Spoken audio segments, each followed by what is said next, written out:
বিসমিল্লাহির রহমানির রহিম। ফাজালে সাদাকাত হইতে পড়া হইতেছে।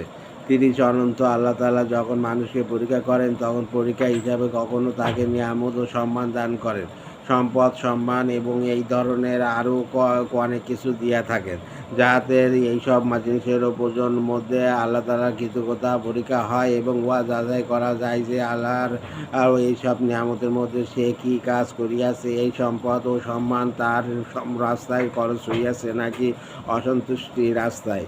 তখন সে বলে, আমার প্রতিপালক আমার সম্মান করিয়াছেন, অর্থাৎ নিজের সম্মানিত হওয়ার অহংকার শুরু হইয়া যায়। অথচ উহা অহংকারের জিনিস নয়, যদিও আল্লাহ তাআলার শকর ও তার নিয়ামতের ওপর অত্যন্ত জরুরি, কিন্তু সেই সঙ্গে সেই সব নিয়ামতের পরীক্ষার দিকটির ভয়টাও থাকাটা জরুরি।